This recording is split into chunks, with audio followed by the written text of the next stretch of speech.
Hello, नमस्कार बच्चों, कैसे हैं बच्चों। आज हम चर्चा करेंगे क्लास 6 और एक्सरसाइज 4.1 का क्वेश्चन है फर्स्ट। ये आकृति दी हुई है फर्स्ट क्वेश्चन में, और इस आकृति में हमने जैसे पांच बिंदु देखने, इसमें बिल्कुल क्लियर दिखाई दे रहे हैं पांच बिंदु, जैसे डी, ई, ओ, बी, सी।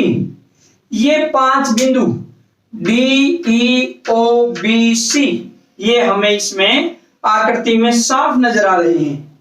एक रेखा किसे, जैसे ये हो सकती है रेखा डी बी, हम क्या कहेंगे, एक रेखा, या बी डी या डी बी, ऐसे लिख सकते हैं। चार किरणें, क्या है, चार किरणों में जैसे ओसी, ओबी, ओडी, ओई, ये बच्चों यहां पर चार किरणें हैं। अब पांच रेखाखंड, रेखा और रेखाखंड में क्या अंतर है। रेखाखंड में दो एंड पॉइंट होते हैं, अंत बिंदु होते हैं, और रेखा में ऐसे एरो का निशान होता है दोनों साइड में, यानी इन्फिनिटी, अनंत तक वो बढ़ाई जा सकती है।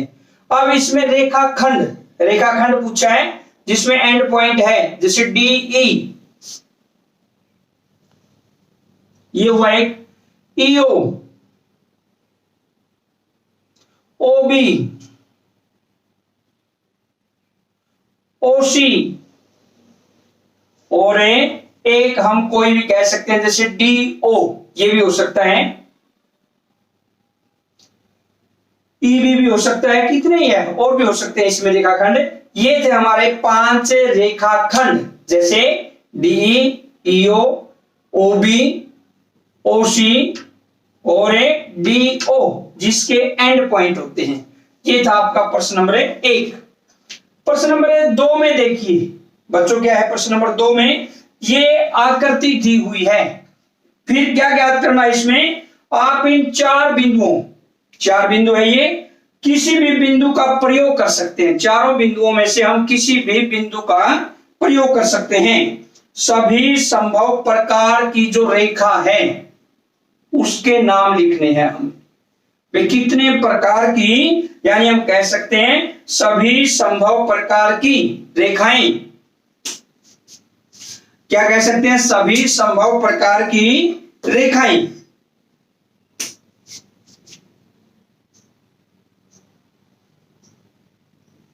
सभी संभव,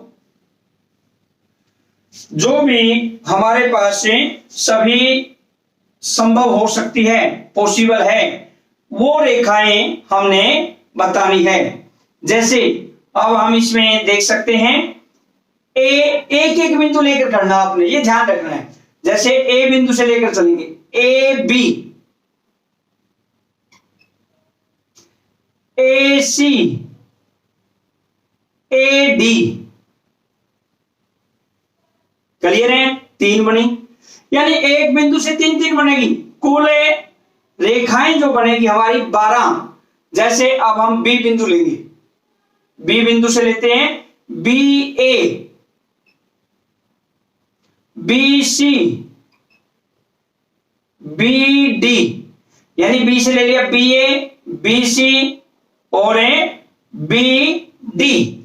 ये अब हम सी बिंदु से लेंगे, सी बी, सी ए और सी डी। अब हम बच्चों डी बिंदु से लेंगे, डी सी, डी बी व डी ए। तो इस प्रकार से हमारी मैक्सिमम, यानी ज्यादा से ज्यादा कितनी रेखाएं हो सकती है, 3, 6, 9, 12 रेखाएं हो सकती है। पहले हमने ए बिंदु से लेके किया, फिर बी बिंदु से, फिर सी बिंदु से, फिर डी बिंदु से। तो ये था आपका प्रश्न नंबर 2। अब देखते हैं बच्चों प्रश्न नंबर 3।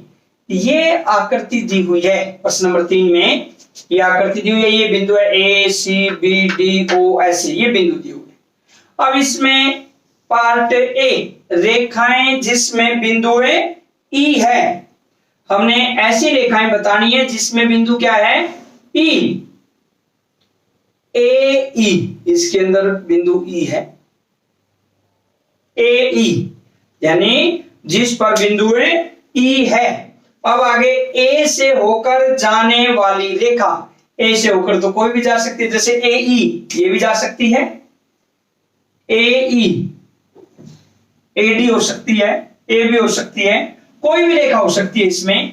वह रेखा जिस पर बिंदु ओ है, ओ देखिए कहां पर, ओ सी, यानी हम कह सकते हैं सी ओ या ओ सी, प्रतिच्छेदी रेखाओं के दो युग्म, यानी जो आपस में रेखाएं कट कर रही है उसके दो युग्म। एक तो युग्म ये हुआ जैसे ए ओ ई और सी ओ, ए सी ओ, ये होगा एक युग्म। तो क्या हुआ ए सी ओ वह। दूसरा युग्म देखिए इसमें क्या हो सकता है, ए ई, एक तो यही हो गया, और एक ये ई एफ, ए व ई एफ, ए व ई एफ, ये प्रतिच्छेदी रेखाओं के युग्म है, एक ये और एक ये। ये था आपका प्रश्न नंबर 3। बच्चों प्रश्न नंबर 4 में देखिए, एक बिंदु से कितनी रेखाएं खींची जा सकती है। जैसे मान लीजिए ये बिंदु है, ये इससे रेखाएं ये होगी, ये कितनी ही, यानी हम कह सकते हैं असंख्य, या हम कह सकते हैं अनगणित, या हम कह सकते हैं अनंत, पता नहीं कितनी रेखाएं खींची जा सकती है। हम इसको यहां पर लिख देंगे असंख्य, अनगिनत भी लिख सकते हैं हम। और अब बच्चों दो बिंदुओं से कितनी रेखाएं खींची जा सकती है। जैसे दो बिंदु मान लीजिए ये है, इनसे सिर्फ और सिर्फ एक ही रेखा खींची जा सकती है, इसको छोड़कर अन्य कोई रेखा नहीं खींची जा सकती। हम कह सकते हैं दो बिंदुओं से केवल एक रेखा,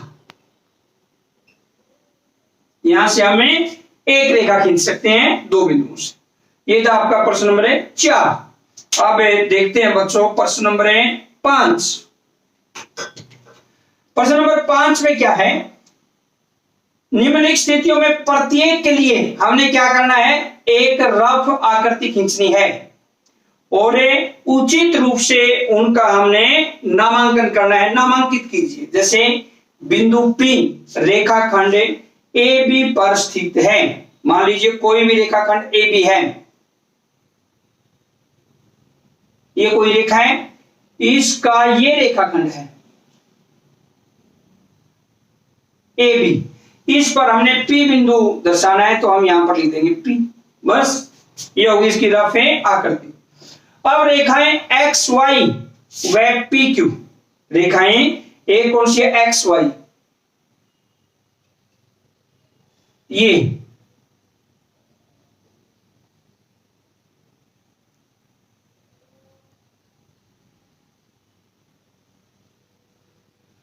एक्स वाई व पी क्यू एम पर प्रतिच्छेद करती है, ये प्रतिच्छेद बिंदु है एम, बस ये हमने रफ आकृति बना दी। रेखा एल पर, ये कोई रेखा एल है,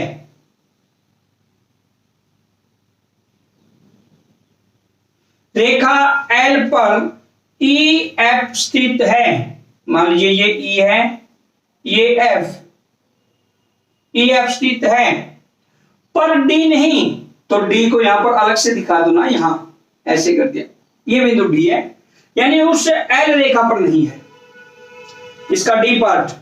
ओपी व ओ क्यू बिंदु ओ पर मिलते हैं, जैसे